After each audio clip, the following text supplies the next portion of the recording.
A Soso Produções convida você a se tornar um patrocinador. Semeie no nosso ministério. Com a sua oferta poderemos produzir muito mais vídeos. Este é um ministério independente e, por isso, precisa da sua participação.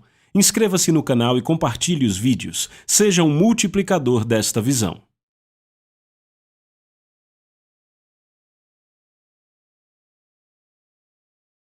Os versículos usados nos vídeos que traduzimos nem sempre correspondem a versões em português. Muitas vezes precisamos traduzir do original em inglês para fazerem sentido no contexto do vídeo. O Reino do Espírito, Parte 1. Pastor Chris Oyakhilome. A Bíblia diz que nós somos coparticipantes da natureza divina. Veja, somos participantes da natureza divina. Estamos participando da experiência divina. Ou seja, Deus nos trouxe a um reino de vida onde podemos operar como Ele. Veja, exatamente isso que Ele quer. Aleluia. Existem 3 dimensões principais onde o homem deve operar. Em 1 Tessalonicenses, capítulo número 5, no versículo 23, Paulo diz: "E o mesmo Deus de paz vos santifique completamente", observe, completamente. "E oro a Deus que todo o vosso espírito", veja, essa é a versão King James, "todo o vosso espírito e alma e corpo sejam preservados irrepreensíveis." Preservados irrepreensíveis, sem culpa, para a vinda do nosso Senhor Jesus Cristo. Então ele diz: "Eu oro para que Deus, em todo o vosso espírito, alma e corpo, sejam preservados em perfeição para a vinda do nosso Senhor Jesus Cristo." Agora, isto é, tudo em você, o seu espírito, alma e corpo. Então sabemos que o homem opera nestas 3 dimensões. Em Hebreus capítulo 4, versículo 12, vamos abrir lá. Livro de Hebreus, capítulo 4, verso 12. "Porque a Logos de Deus, a palavra de Deus, é viva e poderosa." Uma versão diz viva e ativa. Veja, a palavra de Deus é viva e ativa. Eu gosto disso. Aleluia. Ele diz viva e ativa. A King James diz viva e poderosa, mais aguda que qualquer espada de 2 gumes, penetrando até a divisão da alma e do espírito e das juntas e medulas, e discerne os pensamentos e intenções do coração. Eu quero ler para vocês na versão ampliada. Ele diz: "Porque a palavra que Deus fala é viva e cheia de poder, tornando-a ativa, operativa, energizante e eficaz." Você não gosta disso? A palavra de Deus é cheia de poder, tornando-a ativa, operativa, energizante e eficaz. Oh, aleluia! Então, quando eu estudo a palavra de Deus, ela é ativa em mim, é operativa em mim, é energizante em mim, aleluia, e efetiva em minha vida. É mais cortante que qualquer espada de 2 gumes, penetrando até a linha divisória do sopro da vida, alma e do espírito imortal, e das juntas e medula. Ele diz das partes mais profundas da nossa natureza, expondo e examinando, analisando e julgando os pensamentos e propósitos do coração. Como eu gosto disso! E nenhuma criatura existe que esteja oculta da sua vista. A palavra de Deus vê tudo. Ele diz: "Mas todas as coisas estão abertas e expostas, nuas e indefesas, aos olhos daquele com quem temos que tratar." Glória a Deus! Pense nisso, ele diz tudo, tudo na vida. Toda criatura, tudo que existe, está aberto e exposto nu e indefeso diante da palavra de Deus.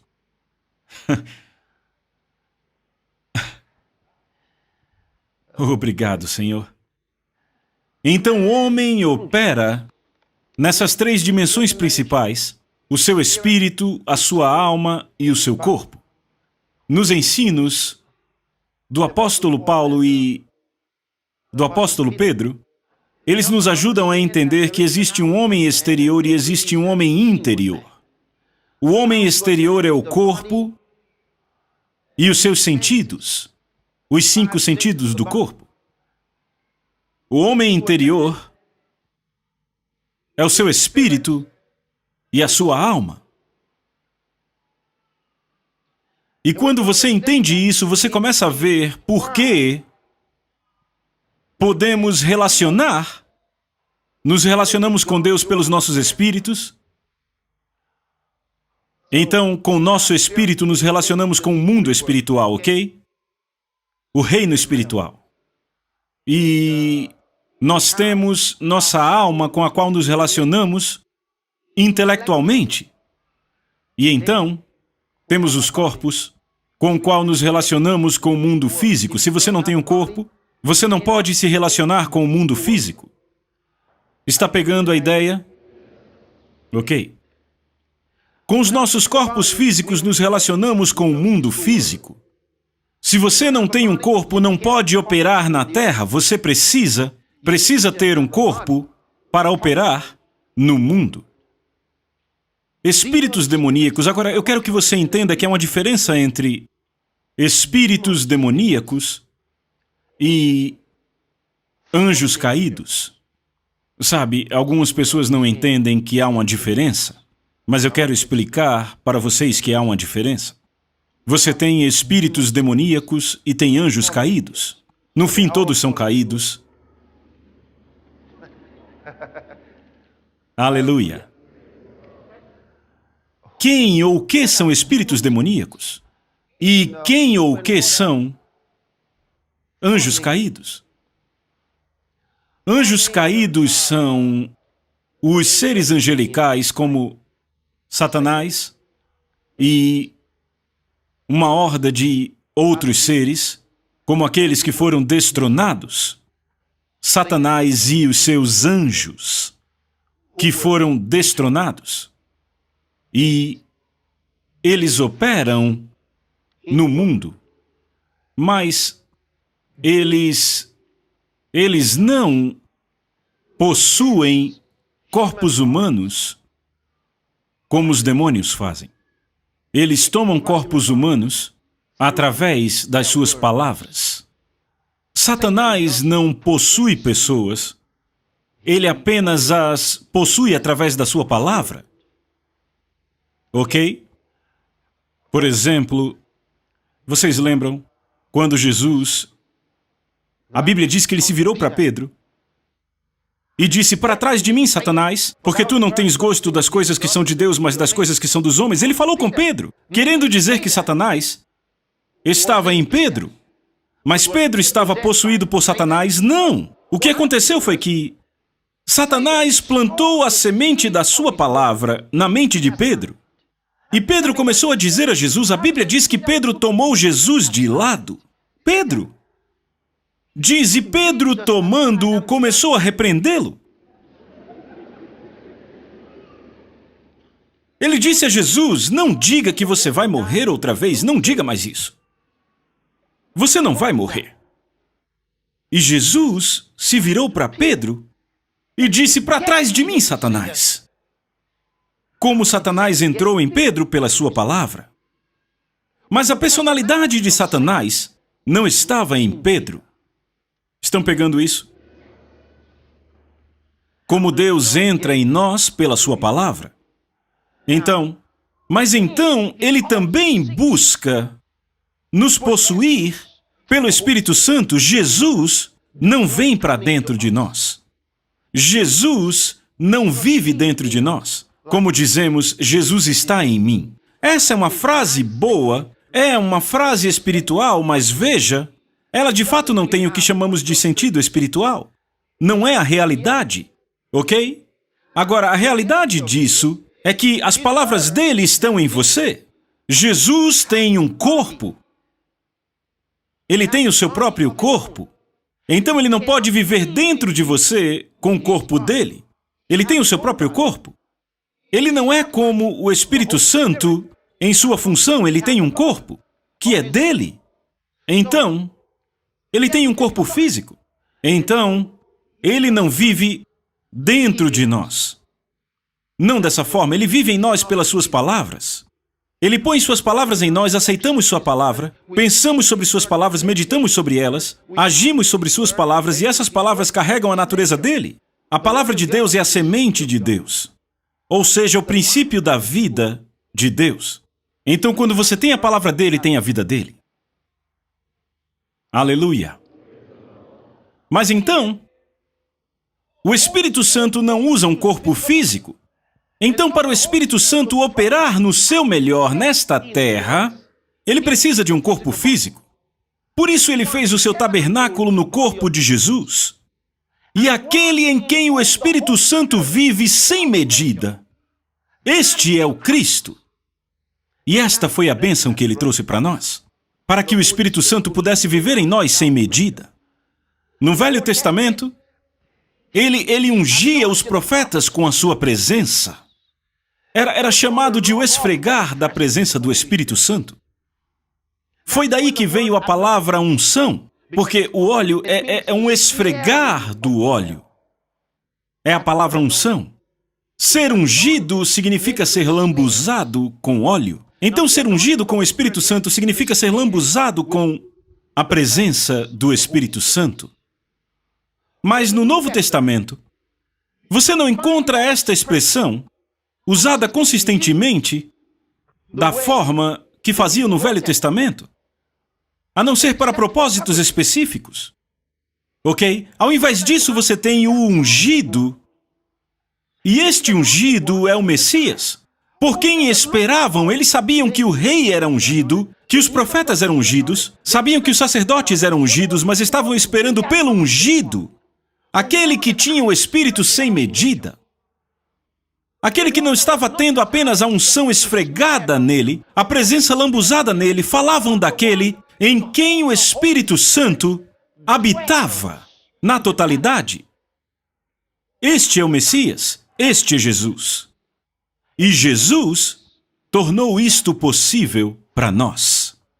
Então, em cada um de nós agora, o Espírito Santo vem habitar. Oh, por isso que ele disse, eu vou para o Pai, ele disse aos discípulos, eu vou para o Pai, e quando eu chegar lá, eu orarei ao Pai, e ele dará a vocês outro confortador, falando do Espírito Santo. E ele disse, quando ele vier, ele habitará convosco para sempre.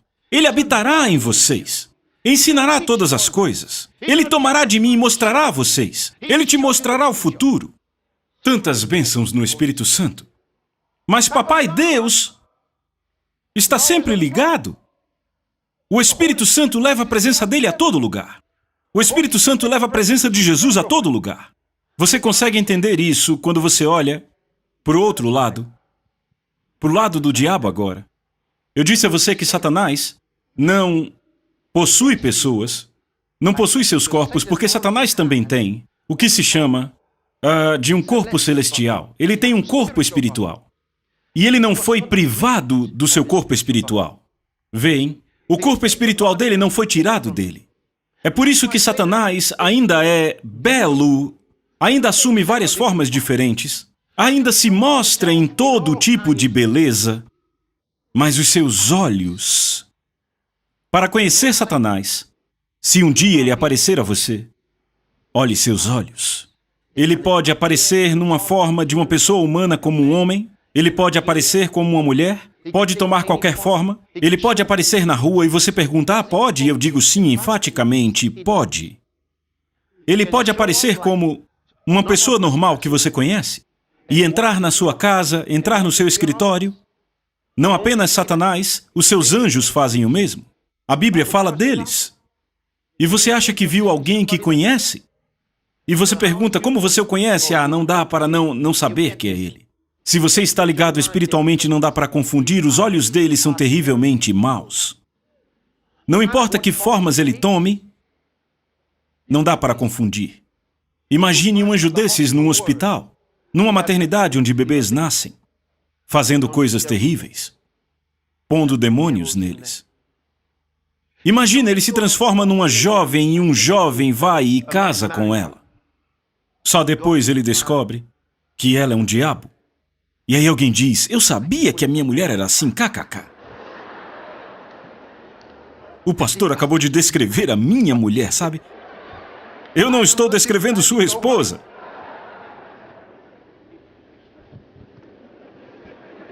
Você que está procurando problema.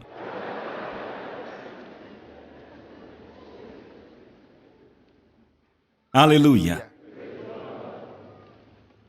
Mas Satanás faz essas coisas, sabe? A Bíblia diz, não é de admirar, porque o próprio Satanás e os seus anjos também estão andando por aí como ministros da luz. Se você estudar no capítulo 13 do livro de Hebreus, a Bíblia nos diz para não nos esquecermos da hospitalidade a estranhos, porque assim alguns hospedaram anjos sem o saberem. Agora estes são anjos de Deus.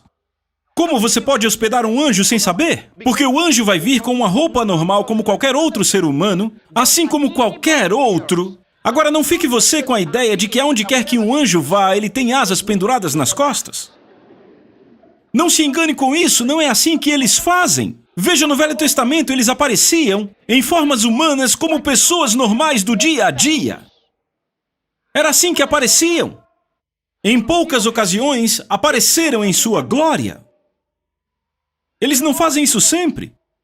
Sabe, temos que entender que há um reino do Espírito que está presente conosco agora. Agora, quando você nasce de novo, de fato você nasce nesse reino. Mas se você não é treinado nas coisas do Espírito, você vai viver pelo outro lado, sem nunca ter consciência do reino de verdade no qual você nasceu.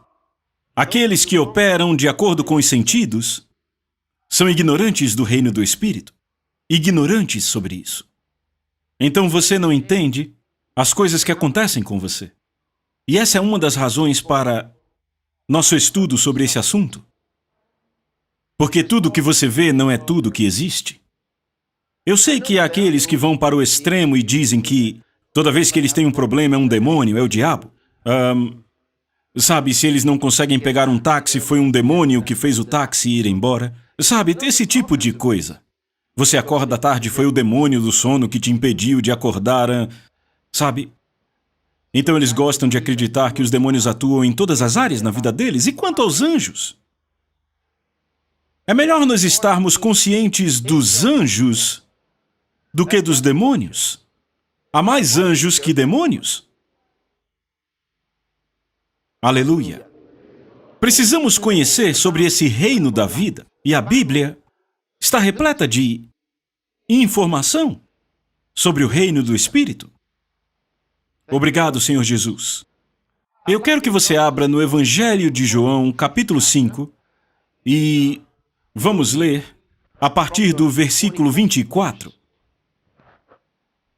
João, capítulo 5, versículo 24. Ele diz, em verdade, Jesus falando, em verdade eu vos digo, quem ouve a minha palavra e crê naquele que me enviou tem a vida eterna, isto é, Zoé. E não entrará em condenação, mas já passou da morte para a vida. Agora, isso é muito notável. Ele diz, todo aquele que ouve a minha palavra e crê naquele que me enviou, tem a vida eterna. Ele não disse terá, mas tem a vida eterna. E então ele diz, e não entrará em condenação. A mesma palavra significa julgamento, não entrará em juízo. Aleluia. Por quê? Porque Jesus já foi julgado por aquele homem, ok? Então, por termos aceito o sacrifício que Jesus fez por nós, ele se ofereceu. Então, não entrará em condenação. Então ele diz, mas já passou, não diz passará, já passou. A palavra grega para passou aí é metabaino, que significa ser removido de um lugar e transferido para outro lugar. Então ele quer dizer que fomos removidos, diz, já passou, da morte para a vida. O que significa que esses dois reinos, eles existem agora. Porque nem todo mundo crê ao mesmo tempo. E quando você crê, você já passou, metabaino, você foi removido da morte para a vida. Duas pessoas nasceram da mesma mãe. Uma entregou sua vida a Jesus Cristo e passou da morte para a vida. Ela vive na mesma casa com a outra pessoa, são irmãs as duas. Aquela que não creu, não passou da morte para a vida, ainda está no reino da morte. E a outra está no reino da vida, vivendo debaixo do mesmo teto, mas vivendo em dois reinos diferentes. Uma vive no reino da morte, a outra no reino da vida. Uma é filha do diabo, a outra é filha de Deus. Para ser filho de Deus, você tem que nascer de novo. Você entende agora a razão para nascer de novo? Entenda. A terminologia nascer de novo não foi inventada por um certo grupo de cristãos, alguma denominação, ou aqueles que se dizem protestantes. Não! Nascer de novo não é um termo inventado por protestantes ou pentecostais ou carismáticos, ou que nome quer que tenham. O próprio termo foi usado por Jesus. Não é uma interpretação do que ele disse, é a exata expressão do que ele disse. No Evangelho de João, capítulo 3, vamos ver isso.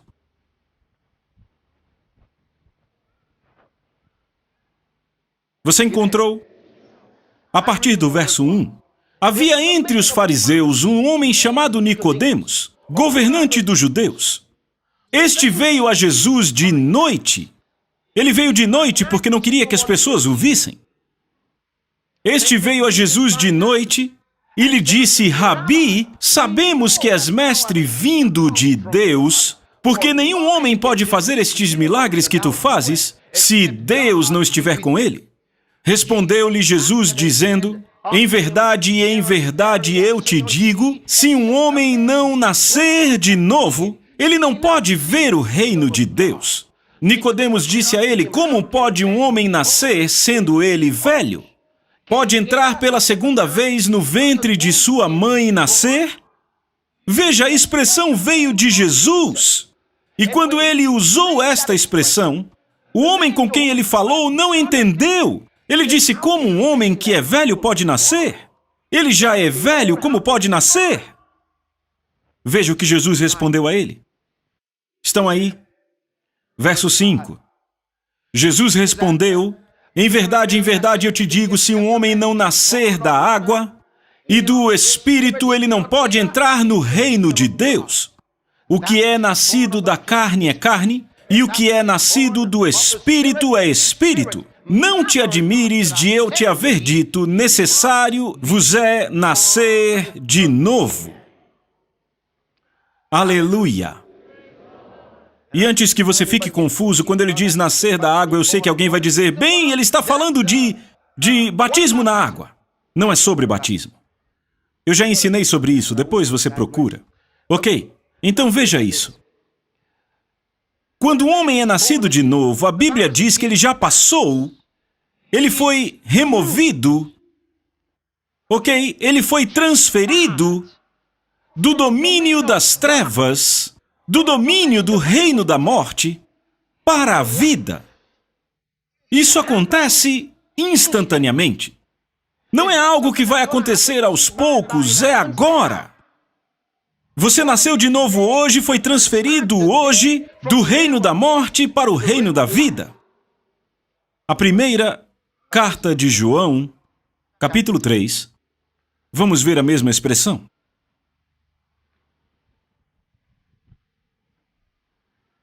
Eu vou ler aqui, a partir do versículo 14. Nós sabemos, encontraram verso 14, nós sabemos que passamos da morte para a vida. Aleluia! Nós sabemos, repita, nós sabemos. Veja, já aconteceu. Veja, nós que nascemos de novo sabemos. Sabemos que nós passamos da morte para a vida. É a mesma palavra, metabaino, passamos, fomos transferidos, removidos da morte para a vida. Porque amamos os irmãos. Aquele que não ama o seu irmão permanece na morte, permanece lá. Porque, por causa do amor que Jesus trouxe, é um tipo diferente de amor. Aleluia, quando você passou da morte, a morte é o reino das trevas, a morte é o reino do egoísmo. Quando você passou da morte para a vida, oh, glória a Deus! Você tem um novo tipo de pensamento, porque você vive no reino de vida. E no reino de vida não existe escassez. Você entende por que não pode ser egoísta? Porque você sempre tem que ser um doador. Porque no reino da vida não existe escassez. No reino da vida não existe falta. No reino da vida não existe pobreza. Você não pode não ter. Você sabe, é outro reino, mas veja, muitas pessoas não entendem isso. Nasceram de novo nesse reino, mas estão vivendo outra vida. Elas têm a sua própria forma de pensar. Alguém contou uma história sobre um homem que estava caindo e, à medida que ele caía, ele se agarrou num galho, em algo, e aquilo estava quase quebrando e ele gritou: "Tem alguém aí? Alguém me ajude! Alguém aí!" E ele ouviu uma voz. A voz disse: "Eu estou aqui." Ele disse: "Quem está aí?" E ali segurando, estava quase caindo. "Quem está aí?" E ele disse: "Eu sou Deus." Ele disse: "Ok, Deus me ajude." Deus disse: "Tudo bem, eu vou te ajudar, solte." Ele disse: "Soltar?" Ele disse: "Tem alguém mais aí?"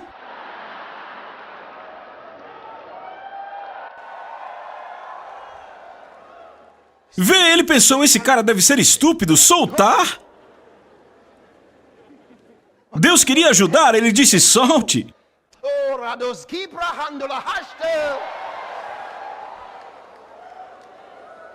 Se você apenas pudesse ver, do ponto de vista de Deus, temos sido tão dominados pelos sentidos porque, sabe, achamos que tudo que podemos perceber com os sentidos é tudo o que existe. E os princípios deste mundo nem se equiparam com os princípios do reino de Deus, ao qual pertencemos. Sabemos que já passamos da morte para a vida. Eu amo isso, esse é João. Ele disse: sabemos, do grego eido. Temos consciência. João tinha consciência, você tem consciência. João tinha consciência, ele disse: sabemos que já passamos, não estamos passando, já passamos do reino da morte para o reino da vida. Ele disse: você não consegue ver que temos um novo tipo de amor? O amor que dá, o amor que ajuda, o amor que pensa nos outros antes de si mesmo, o amor que tudo vence. Ele disse: sabemos que passamos da morte para a vida, porque amamos os irmãos. O homem natural não tem esse tipo de amor. Ele não tem. Ele não tem. Não se engane com isso. Só porque seu marido ou esposa não significa que ele ou ela tem, não tem. Tem que ser nascido de novo para ter. Nós sabemos que passamos da morte para a vida. Estamos agora no reino da vida. Há um reino da morte. Ele existe agora. Há pessoas lá agora. E há um reino da vida. No reino da vida, há apenas sucesso. Sabe, eu sei que há pessoas que dizem: às vezes é assim mesmo, a vida sobe, a vida desce. Dizem, subindo os montes às vezes, descendo o vale às vezes. Tempos bons e tempos ruins. Bem, eu não sei quanto a isso, porque eu vivo aqui desse outro lado. E onde eu estou, tudo é bom. Aleluia! Tudo é bom. É onde eu vivo. Esta não é a experiência de muita gente. Mas por que estão experimentando desse jeito? Porque não aceitaram a verdade. Não a aceitaram. Elas pregam para suas próprias mentes, elas ficam dizendo para si, a vida não pode ser sempre boa. Bem, foi isso que você disse, é isso que você tem. Uma pessoa não pode sempre... Algumas pessoas dizem, todo mundo é doente de uma forma ou de outra. De onde você tirou isso? Veja a sua mentalidade. Sua mentalidade. Sua fronesis. É aí onde está o problema. Ele tem uma mentalidade. Ele passou a acreditar que todo mundo tem 5 minutos de loucura todo dia. Eu não tenho loucura nenhuma. Sabe, tem gente que fala esse tipo de coisa. Ah, todo mundo tem 5 minutos de loucura. Eles falam como se soubessem de algo. É um jeito deles. São eles... É uma fronesis baseada nas sunesis que adquiriram. Fronesis significa sabedoria prática e sunesis significa entendimento. Lendo jornais e tudo que é coisa ruim? Que tipo de vida é essa? Ah, nem tudo pode ser sempre bom.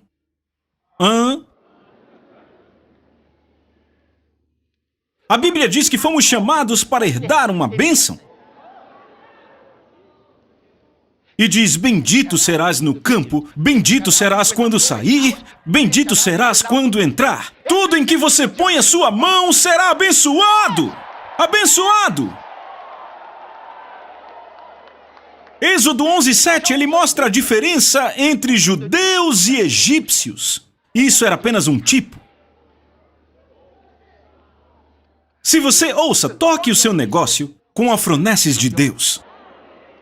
E você estará em outro nível. Viva a partir de um nível mais elevado, do topo da montanha. Você ainda está aí. Viva a partir daí. Recuse-se a descer. Eles sempre querem nos trazer para baixo, para o nível da humanidade. Ah, somos todos humanos. Mas foi por isso que Jesus veio. Para fazer com que esses seres humanos se tornassem participantes da natureza divina. E alguém fica tentando nos arrastar. Lembre, você é humano. Venha cá, humano. Lembre que você é humano. E aí a pessoa diz, ok, eu sou humano. No momento que você diz, ok, somos todos humanos, a sua fé vai embora assim.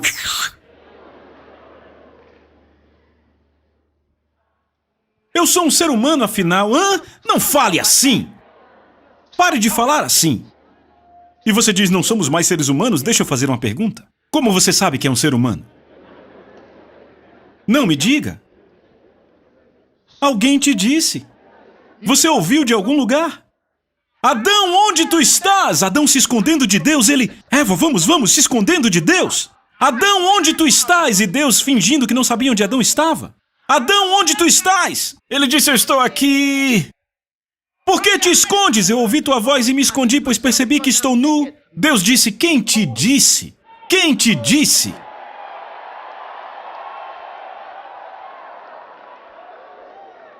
Quem te disse que tu estás nu? Quem te disse? Como você sabe? Ah, eu sou só um ser humano, olhe para mim. Deus não muda só porque você está chorando. Se você gosta, continue chorando. Eu tenho uma mensagem que preguei anos atrás. O título é Tente as Lágrimas. Quando você ouvir, vai chorar. É para pessoas de coração duro. Precisam chorar um pouco.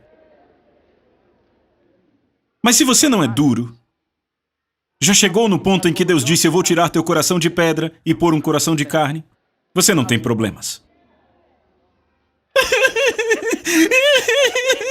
Eu estou passando por tanta coisa, me ajude aí, Senhor.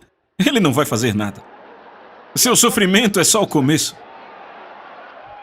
Até que você pare de orar assim.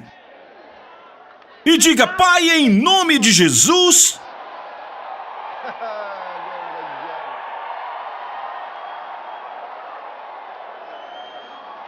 Ouçam! Você pode estar passando por coisas terríveis, talvez na sua família, e é tipo um problema após o outro, um problema após o outro. Deus, você diz, Deus, tenha misericórdia de mim agora. Ele não funciona assim. Sabe, você acha que consegue fazer com que Deus lamente por você? Talvez depois de ele ver seu sofrimento, ele vai dizer, oh, Ouça. Sabe quantas pessoas estão sofrendo debaixo da ponte? Será que Deus não as vê? Todo dia, sabe quanta gente morre nas favelas? Será que Deus não as vê? Vá para os hospitais. Fique esperando na porta. Bastam alguns minutos, você ouvirá um choro. Alguém morreu. Você acha que Deus não as vê? Não, sério, você acha que seu problema é o pior?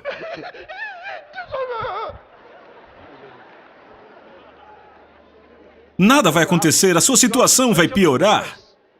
Se o caroço estava pequeno, agora vai ficar desse tamanho. Deixa eu te dizer por que todos esses sofrimentos estão acontecendo. E Deus parece que não está fazendo nada. Ele já fez algo. Foi por isso que Ele nos enviou para pregar o Evangelho. Para que quando o homem ouça o Evangelho, ouça. Sabe o que Paulo disse? Paulo estava se defendendo diante do cônsul. Ele disse, eu vivi com toda boa consciência. Isso foi antes de ele ter nascido de novo. Ele disse que andou com boa consciência, com a lei. Como ele pode ter vivido com boa consciência? Quando ele estava perseguindo cristãos e os enviando à prisão. A Bíblia diz que ele devastava a igreja. Ainda assim, Paulo disse que naquela época, ele vivia com boa consciência. A consciência dele, o que é a consciência? A consciência é a voz do espírito humano. A consciência dele permitia que ele fizesse o mal. E ele chamava de bem. A consciência dele estava ok. Há muitos que estão matando os outros. E a consciência está bem. Sua consciência permite que façam. Por quê? Porque o espírito deles não é recriado. Eles não têm a vida de Deus. Não importa quem morre. Contanto que seja do jeito deles, eles lutam por diamantes, lutam por ouro, lutam por terras, não importa quem morre.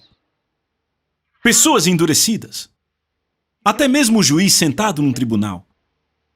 Ao sentenciar alguém que ele não está convencido que cometeu um crime, mas por causa dos advogados, um derrotou o outro, condenado à morte. O coração do juiz não tem certeza que o homem cometeu o crime. Pessoas endurecidas. Por que Deus não está fazendo algo? Porque Ele já fez. Então Ele está nos enviando para pregar o Evangelho, por isso estamos na televisão, estamos na internet, no satélite, escrevendo livros, gravando mensagens. É por isso, para que os homens possam agarrar a palavra e ter seus corações mudados. E comecem a fazer novas leis. Leis favoráveis aos seres humanos. As leis que estão aí trazem sofrimento aos homens. Como você pode destruir casas porque elas não ficam bonitas numa rua e não dar novas casas às pessoas? Que tipo de governo é esse? Pessoas endurecidas. Iniquidade. Mas quando pregarmos o Evangelho e as pessoas crerem, não farão mais leis assim. Não farão mais decretos assim. Não deixarão pessoas sem lares. Terão um novo tipo de pensamento. Então Deus está esperando por nós. Então não é Deus que não está fazendo algo, Ele já fez algo. A Bíblia diz, pela ignorância deles estão sofrendo. Não porque Deus não fez nada. Por que há tantos em hospitais? Quando ao simples som da palavra, todo mundo poderia sair do hospital bem. Mas eles querem crer que o Filho de Deus veio, a Bíblia diz que ele veio ao mundo, o mundo foi feito por ele, mas o mundo não o reconheceu. Ele veio para os seus, mas os seus não o receberam. Mas tantos quanto o receberam, a eles deu poder, a habilidade, a autoridade de se tornarem filhos de Deus. Foram só aqueles que o receberam. Os outros o chamaram de pecador. Eles o condenaram e o culparam. Mas ele era o Filho de Deus. Era o Criador de toda a terra. Fez os céus e a terra, mas eles o mataram. Então não é Deus que não está fazendo algo sobre a situação dos homens? A salvação é para todos, Jesus morreu por todos, Ele comprou o campo inteiro, a Bíblia diz que o campo é o mundo. Ele pagou por todos. Ninguém deveria continuar doente. Ninguém deveria continuar sofrendo. Ninguém deveria morrer aquele tipo de morte. Ninguém! Todo mundo tem o direito de viver. Todos têm direito à felicidade. Todos têm direito à conquista. Todo mundo tem direito à paz. Mas por que não a tem? Porque homens e mulheres egoístas estão dominando a cena. Governam o mundo. Aleluia. Veja aqueles que estão vendendo remédios falsos. E muitos morrendo porque ficam esperando que o remédio as cure e nada acontece. E morrem. Alguém fez isso. E dizem, oh Deus, meu Deus, meu filho morreu, meu Deus, onde está você? Não foi Deus. Você comprou o remédio falso. Você comprou o remédio falso. Por quê? Talvez quando você devesse fazer algo, não fez? Você leu nos jornais e tudo que fez foi balançar a cabeça? Ah, as pessoas são tão más hoje, foi tudo que você fez. Mas não é tudo o que você deveria ter feito. Como já foi dito, o mal prevalece quando bons homens não fazem nada. Vamos voltar ao assunto. Porque eu tenho muito a dizer, mas isso é outro dia. Aleluia. Eu disse aleluia. Então Deus não é o problema. Ele fez tudo o que precisava fazer. Imagine se você pregar o evangelho para qualquer um. Ele será mudado. No momento, num abrir e fechar de olhos. Ele será transferido do domínio das trevas ao reino do Filho amado de Deus. Imediatamente. E a partir daí, ele começa a aprender. Aprender as coisas de Deus. Crescer na vida de Deus. Diga aleluia. Eu quero mostrar a você algo sobre esses dois reinos da vida. Primeiro, eu quero que vejamos o fato de que há um mundo espiritual e existe um mundo físico. E estes dois mundos estão em funcionamento agora. E nós temos que atuar em ambos. E quer você saiba ou não, está atuando em ambos. Segunda Reis. Segunda Reis. Vamos ver. Capítulo 6. Encontraram? Eu vou ler a partir do versículo 15. Agora, deixa eu te dar o contexto. Ele está falando de Eliseu, o homem de Deus. Eliseu era um profeta de Deus e ele tinha um servo que trabalhava com ele. E os sírios tentavam preparar armadilhas para o rei de Israel. E tentaram várias vezes, mas toda vez que tentavam, Eliseu tinha uma revelação e contava para o rei de Israel o que os inimigos estavam planejando.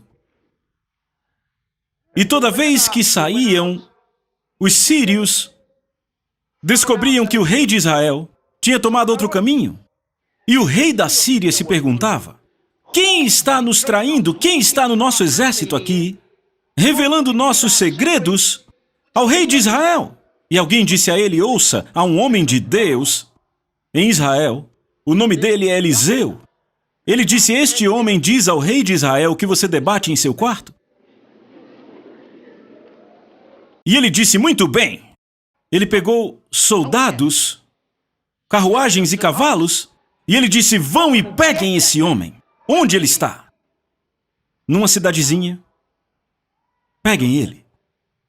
Peguem e prendam-no, ele disse. Então, vamos ler aqui no verso 15. E quando o servo do homem de Deus havia se levantado cedo, ele acordou cedo, e saído, eis que um exército cercava a cidade, tanto com cavalos quanto com carruagens. E o seu servo disse a ele, ai, meu mestre, como faremos? Ou seja, estamos cercados, o que vamos fazer? Verso 16, e ele respondeu, não temas, porque aqueles que estão conosco são mais do que aqueles que estão com eles. Eliseu tinha se tornado consciente no espírito. Eliseu sabia que havia outro reino na vida. Eliseu sabia que havia um reino espiritual, que era maior do que esse reino terreno. O servo do homem de Deus viu os cavalos, as carruagens, os soldados, e ficou com medo. Ai, mestre, o que vamos fazer? Não temas. Aqueles que estão conosco são mais do que aqueles que estão com eles. Não temas. Vamos ver isso. Alguém diga aleluia. Versículo 16. E ele respondeu: não temas, porque aqueles que estão conosco são mais do que aqueles que estão com eles. E Eliseu orou e disse: Senhor, rogo-te para que abra os olhos dele. Veja, ele não disse: abra meus olhos. Eliseu orou: abra os olhos dele. Que confiança Eliseu tinha. Eliseu orou e disse: Senhor, rogo-te para que abra os olhos dele, para que ele possa ver. E o Senhor abriu os olhos do moço, e ele viu. E eis que o monte estava cheio de cavalos e carruagens de fogo ao redor de Eliseu. Eliseu sabia. Você acha que Eliseu era mais protegido do que nós somos? Não se engane com isso. Eliseu sabia. O medo desativa o exército de Deus. Quando você fica com medo, eles não fazem nada, porque esperam seu comando. Oh, você tem que entender isso. Ei! Você entende? Está entendendo? Alô?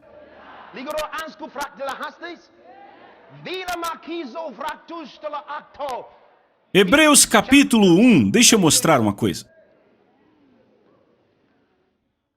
Posso interpretar o que eu disse em outras línguas? Eu vou. Hebreus capítulo 1. Eu disse no Espírito, vocês querem que eu mostre algo a vocês? Foi o que eu perguntei. E aí eu disse, quando vocês virem isso, se vocês agirem e crerem nisso, a vida de vocês nunca mais será a mesma. Aleluia! Ok. Agora vejam aí no versículo... Eu vou ler a partir do versículo 13. Mas a qual dos anjos disse ele alguma vez: assenta-te à minha destra até que ponha os teus inimigos por escabelo dos teus pés? Ele está falando dos anjos de Deus, certo? E ele diz: não são todos... Eu quero que você note algo. Não são todos eles espíritos ministradores enviados para ministrar àqueles que serão herdeiros da salvação? Mas existem outras versões que dizem enviados para servir àqueles que vão herdar a salvação. Olhe para sua Bíblia. A King James diz enviados para ministrar àqueles que serão herdeiros da salvação. Agora, por que é melhor a tradução que diz servir do que ministrar? Enviados para ministrar traz a ideia de Deus os enviando para estes crentes, para ministrar a eles, dar uma mensagem a eles, facilitar algo para eles, talvez fazer algo ou dar algo a eles e por aí vai. Mas a versão mais correta diz enviados a servir àqueles. Ou seja, eles vêm para servir, esperando receber instruções. Você vê a diferença? Então temos anjos ao nosso redor. E há tipos diferentes de anjos. Muitos anos atrás eu li um livro. Eu esqueci o nome do autor agora. Ele escreveu algo sobre anjos e, sabe, de uma conversa com um anjo. E ele disse que o anjo disse: só recebemos instruções de Deus, não recebemos instruções de pessoas. Só recebemos de Deus, de ninguém mais. Bem, o autor então escreveu em seu livro que os anjos não recebem ordens de pessoas. Bem, ele baseou o seu ensino em uma experiência sobre a qual ele não teve entendimento completo. Você tem que entender que há tipos diferentes de anjos, diferentes níveis de anjos. Eu não dou instruções aos seus anjos. Existem anjos de Deus, que ministram a Deus, e existem anjos de Deus que servem a Deus. Mas existem anjos que Ele enviou para estarem conosco. Ora, vamos. Lembram do que Jesus disse aos discípulos? Ele disse: não desprezeis a nenhum destes pequeninos. Ele disse: os anjos deles sempre veem a face do meu Pai. O que acontece? Se reportam aos céus. Eles prestam contas das crianças. Agora, quando você cresce, o anjo não te deixa. O anjo continua com você. Agora, se você continua fazendo as coisas de Deus e continua obedecendo a Deus de uma fase para outra, e Ele te promove, o seu anjo também é promovido com você. E mais anjos são enviados para ficar abaixo dele. Estão acompanhando? Isso é muito, muito importante. Muito importante. Então, há anjos que são enviados para nos servir. O que você faz? Seus anjos estão aí, só esperando. Você sofrendo na presença deles, eles olham? Podiam ter feito algo, mas você não disse nada, então... Na presença deles, você grita, ah! E você diz, como pode ser na presença deles? Olhe para Jesus. Ele fala e Pedro sai do barco para andar sobre a água em direção a Jesus. Quando Pedro olhou para as ondas, a Bíblia diz que o medo tomou conta. Ele começou a afundar na presença de Jesus. E a Bíblia, por que Jesus não disse... Por que será que Jesus não olhou para ele e disse... Na minha presença? Você está brincando. Ele poderia ter feito isso, ter ficado só olhando para ele. Afundando? Ora, saia daí. Não. A Bíblia diz que Jesus, imediatamente, rapidamente é o que a Bíblia diz, rapidamente agarrou Pedro e disse, por que você duvidou? Pedro teria morrido na presença de Jesus.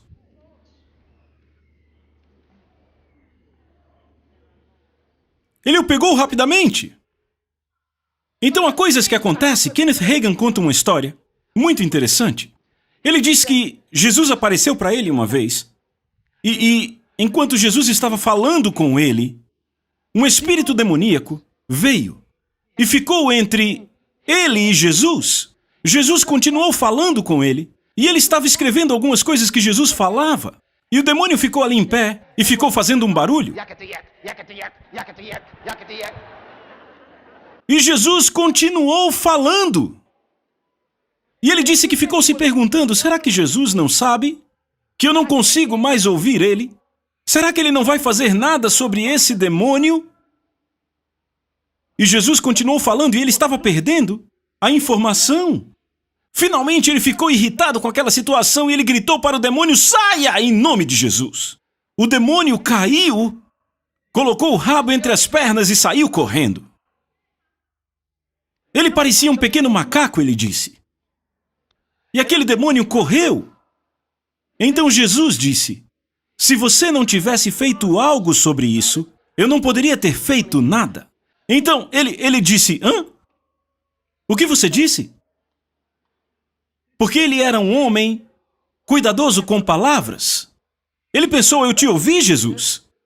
Eu acho que você não disse que se eu não tivesse feito nada, você não poderia fazer nada.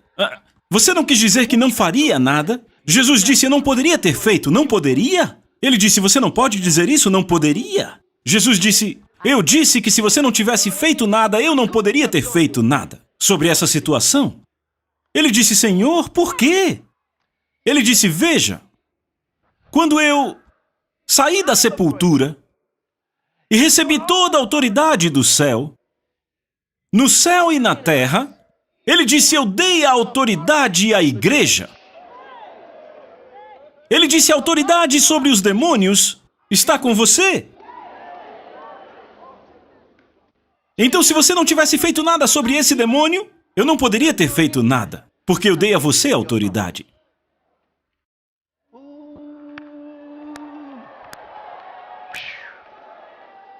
E Kenneth Hagin disse que isso mudou a vida dele.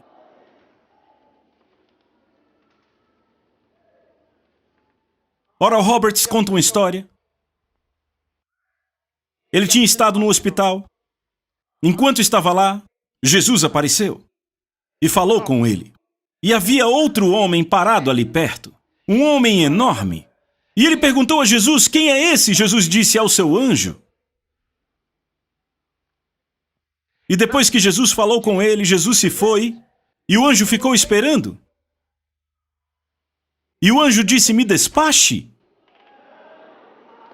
Eu estou esperando. Por quê? Porque ele tinha pedido algo ao Senhor a respeito de um projeto que estava no coração dele. E o anjo estava esperando para resolver aquilo. E ele disse, me despache. E ele disse, em nome de Jesus, eu te libero. Glória a Deus! Você não precisa esperar ver o anjo primeiro. A Bíblia já disse que eles estão aí. Você ainda está aí? Muitos anos atrás, 2 anjos vieram até mim. E havia um enorme, bem grande mesmo. E ele disse: vem, eu vou te mostrar como curar os enfermos. Eu não sabia quem ele era, sabia que era um anjo, mas não sabia de que tipo. Mas aquele anjo veio falar sobre curar enfermos. E então eu estava seguindo pelo corredor daquele prédio que parecia uma igreja. Era tipo um prédio de igreja. E ele estava mostrando como curar os enfermos. E havia outro atrás dele que não falava nada.